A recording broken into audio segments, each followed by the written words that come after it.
Good morning, and welcome back to Highlander Newsroom, coming to you from KUCR 88.3.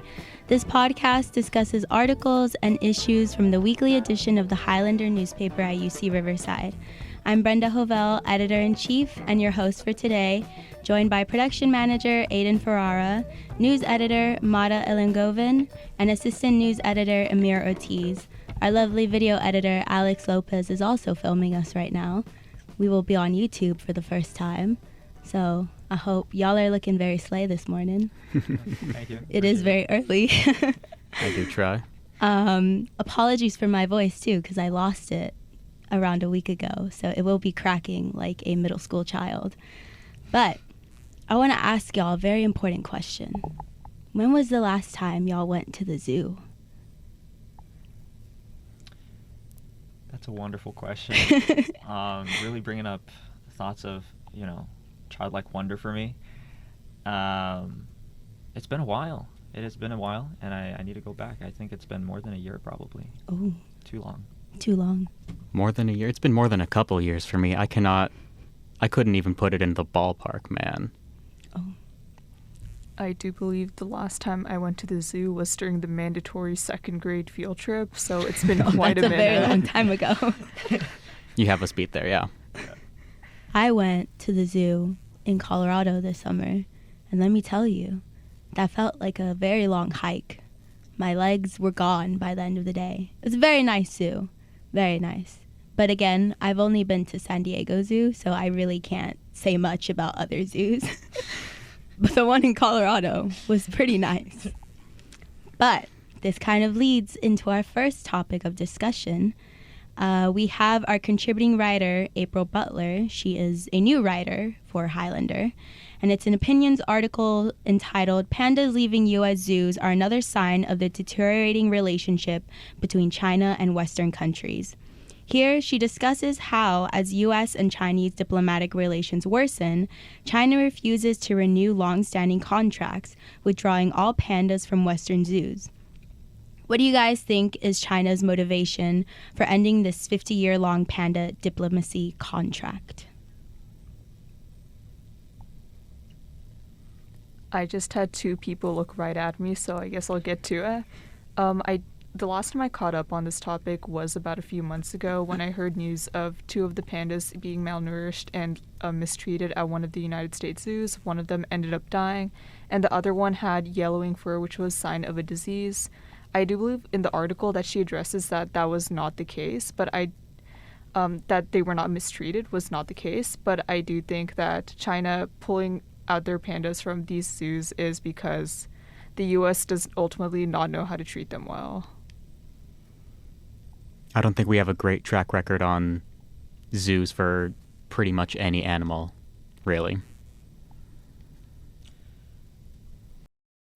Yeah, I think it's touched upon a little bit in the article as well, that with an issue that, like pandas, which has been such like a diplomatic staying point between U.S. and China relations over the past, 50 years, I think it's, yes, while mistreatment might be a stated reason for some, there's also a lot going on behind the scenes in terms of diplomatic relations that have probably played a role in this decision here.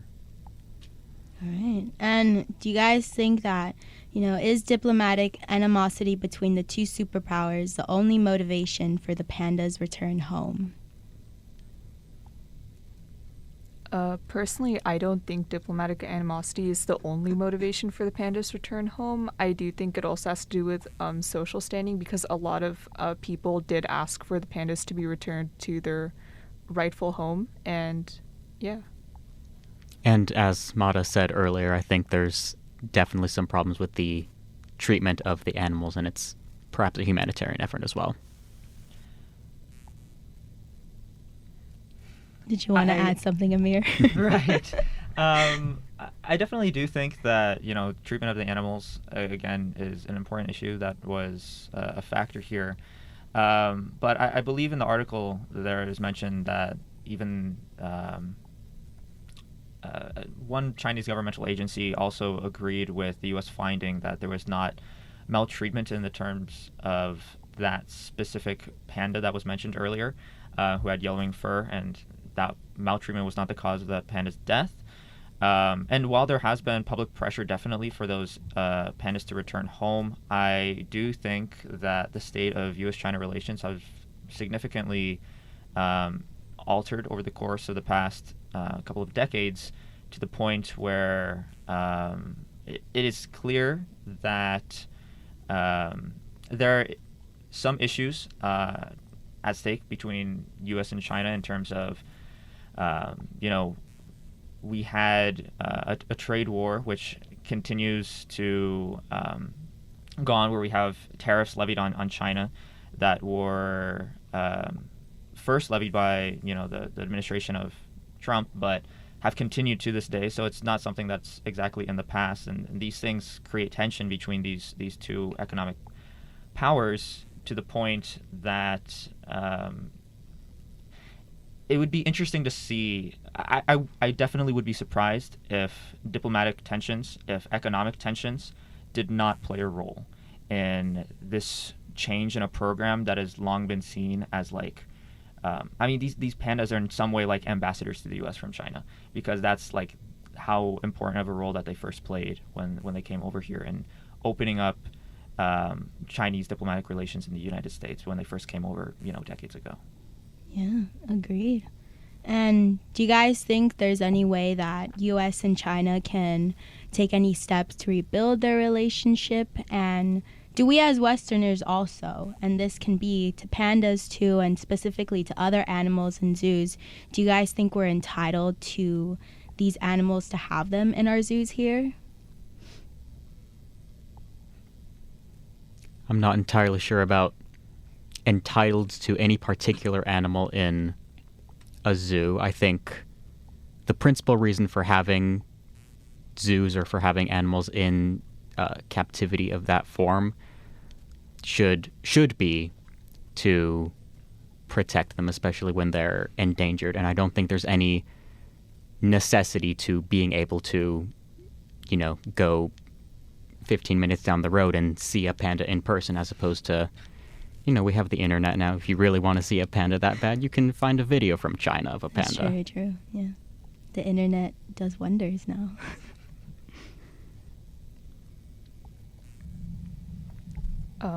Are Westerners entitled to pandas?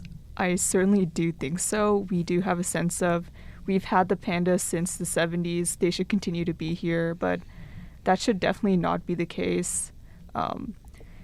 Zoos, I think, in general, should not be existing unless they're for preservation efforts and to ensure the animal's safety. And in this case, if we can't ensure their safety, we should either be learning how to do so or stopping the function of the zoo until we can ensure that the animals are going to be safe, well-fed, and treated well, because all animals do deserve rights. And if we can't ensure that we can keep their rights, what's the point of keeping them trapped in a zoo, Mm-hmm. Yeah, because I feel like when I was younger, zoos were definitely marketed for young kids, and it's just for them to have quote unquote fun seeing all these different types of animals.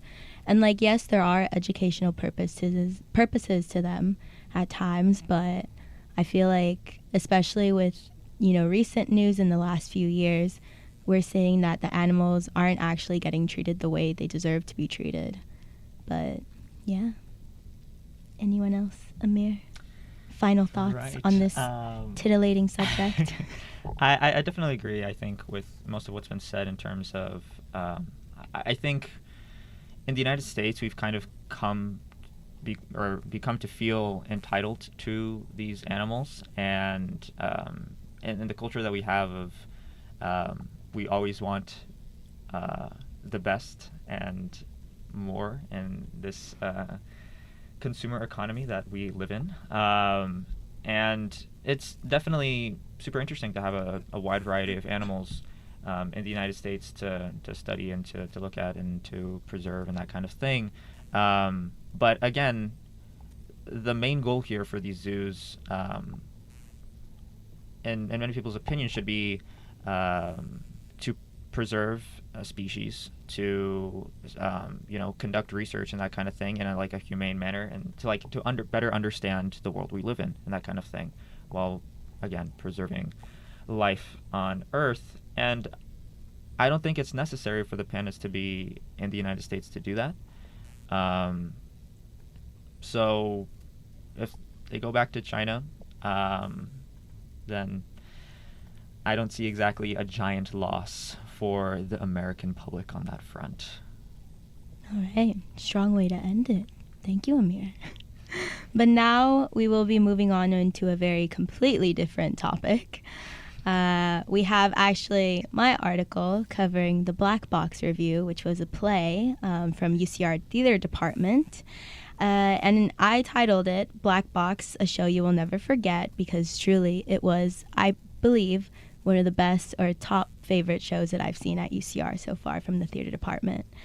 And Blackbox tells the story of Henry Box Brown, an enslaved black man who mails himself to freedom. As the narrative unfolded, the audience was captivated by the powerful, emotionally charged performances of Jasmine Gatewood as a Spirit and Andrew Harden as Henry Box Brown. I will say, as a 2-actor show, I think that was just amazing. Mm-hmm. So I just want to throw that out there for the 2 actors in this show. They did a wonderful job. Correct me if I'm wrong, Aedan, but on the last night of the show, did the understudies play the roles? The second to last performance, the matinee. Second to last. All right. So also congratulations to them as well. I'm sure they slayed as well. But did y'all watch Blackbox? If so, what did you think of the production? I know Aedan did play a very huge role in it as well. So Aedan, feel free to display your magic in the show as well. I mean, I only saw it 4 times out of the 8 total performances, so, I think I kind of liked it. Oh. I was the dramaturg, which I like to think of as the sort of expert in the room. I did all the background research on the show, went into a lot of detail on the life of Henry Box Brown, even things as specific as African-American magicians in the 1850s. So a lot of the background research, a lot of the ultimately unseen stuff, but, Yeah, he's a magician, y'all. Mm-hmm. I did not know that. Yeah. I know the production team, they did very I want to say, I guess, enchanting tricks on stage, which you wouldn't expect. The very last scene, I was actually very confused. Not confused in a bad way, in a great way, because they did something that I still do not understand how they did. But Mata and Emyr, did y'all watch it? Did y'all hear about it? I did see it. It sounds like there was a talkback, Aedan? Yes. I unfortunately did not see that talkback. I'm very sorry How about dare that. you? I'm sorry, guys. And really, I think at the root of this play is a really incredible and important story. The story of Henry Box Brown is really deeply interesting, and I think offers an important lens into the personal horrors of American slavery. And I think through the production's creative choices in lighting and staging, and again some really, really wonderful acting from the 2 actors on stage, the play really brought that story to life with some really great moments of emotional potency. How about you, Mata? Unfortunately, I did not get the chance to watch Blackbox, so I am sorry. It's okay. I can slightly forgive you. Just read my article. That I did do. Oh, slay. Thank you. But essentially with Blackbox, as we mentioned before, the main character, Henry Box Brown, is actually a magician. So there were a lot of tricks that production got to use. I know one of them was he pulled flowers out of his sleeve. The last scene, I will explain the last scene. Or maybe Aedan, would you want to explain it? I could as well. I'm not going to explain how he did it. Oh, yeah. Don't tell us how he did it. I'm not telling you any because secrets. Then I want to remain confused. Of course. But, in the very last scene, Henry is handcuffed and then placed into a box on stage, essentially the size of the actual box he would have historically shipped himself in. He is locked inside the box. The spirit stands on top, waves a cloth over the whole thing, steps down, opens the box, and jumps inside. And she lifts up out of the box Henry's open handcuffs. And barely, not even a minute, after she initially locked him inside, Henry comes running out from the front of the theater, the other side, drops his handcuffs on the floor, and marches right on past the audience. Yeah. I was sitting next to my lovely managing editor, Sina, and I literally, when the spirit jumped into the box, I know you can't see me in the recording. On the video, I went, like, I literally went like this to her. And I was like, there was someone in there, no? But yeah, that was one of the illusions that I thought was, like, really great. But also, like, overall, the play, the actors sing lovely. They had very powerful songs. I will hopefully get the playlist from Aedan. But overall, also, like, congrats to the actors too. They played, like, so many different characters. Gatewood, who played the spirit, she did phenomenal in playing these, like, different actors, from, like, Henry's mother to slave owners, and she really was able to, like, portray all of these different characters who obviously have different tones to each of them. So congrats to her as well. But at the end of the production, playwright Rickerby Hines commented on how he hoped Blackbox would make it one day to Broadway. Do y'all think that is something that is possible for this show? I'm more than a little biased, but I'd like to think so. I think it's one of those unique plays that, without reaching for wordplay, genuinely has a little bit of magic to it, even without the actual magic tricks.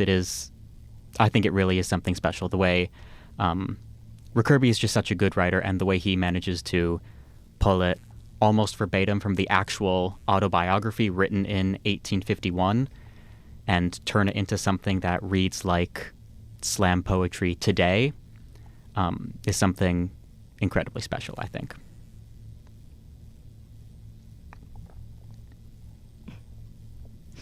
Emyr, you watched it. I in fact did watch it. I definitely think there's always that possibility. I think it would be definitely really, really cool to see a production which started with something that was written by or adapted by a professor here at UCR out there on Broadway, or out there on such a big stage like that.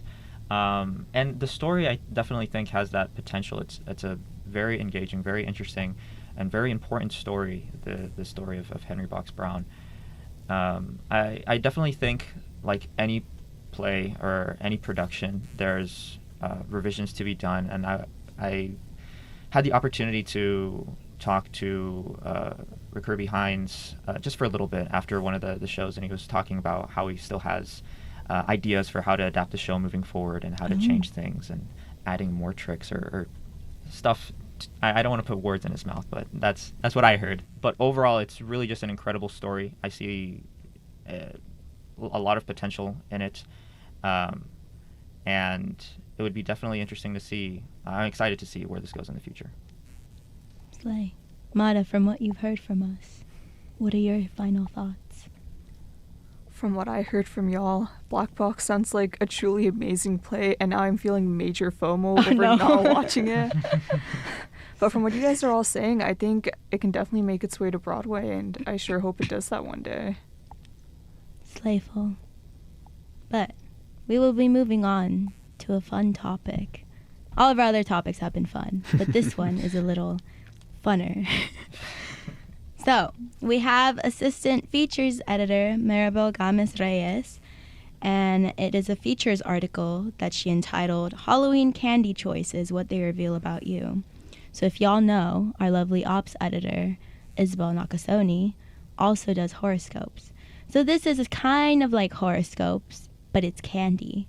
And it's essentially what kind of candy you guys are, which is fun, because Halloween. Halloween is going to be soon.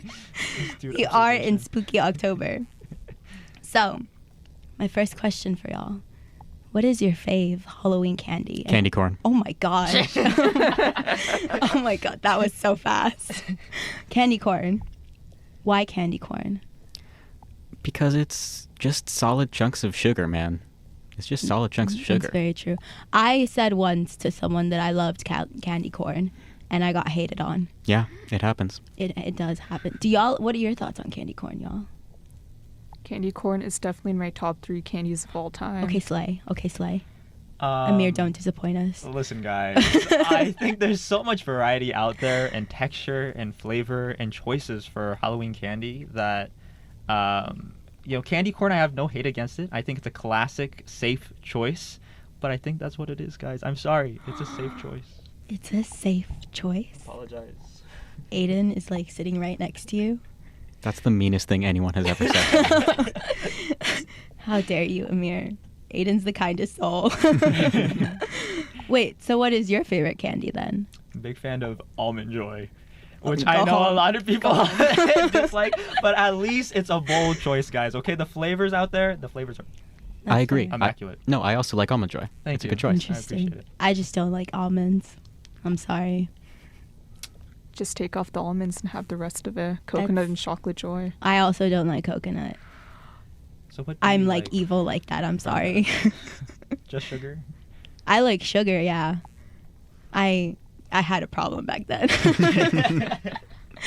But Mata, what is your fave Halloween candy? I am very partial towards hard caramel. When Ooh, I okay. find that in my box, Okay. I am ecstatic. Slay. I love caramel. I have a bottle of caramel sauce for my coffee specifically. Mm.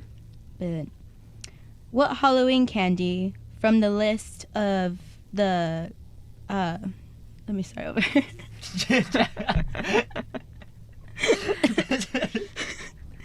What Halloween candy do you guys think from the list that Maribel wrote for us? Do you guys think each of us are or that you are?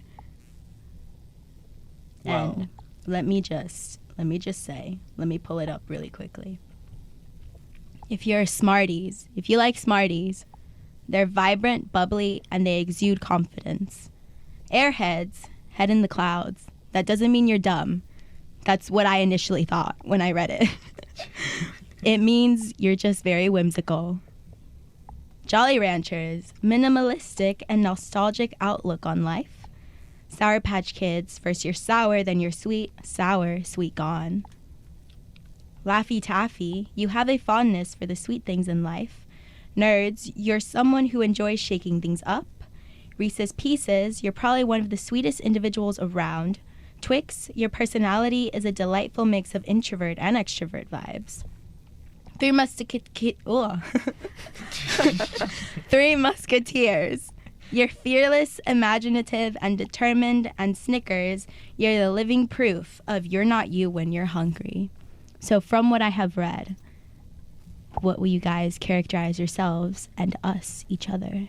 Well, all great options. I didn't realize that candy had so much emotional potency behind it, but I can definitely see it now.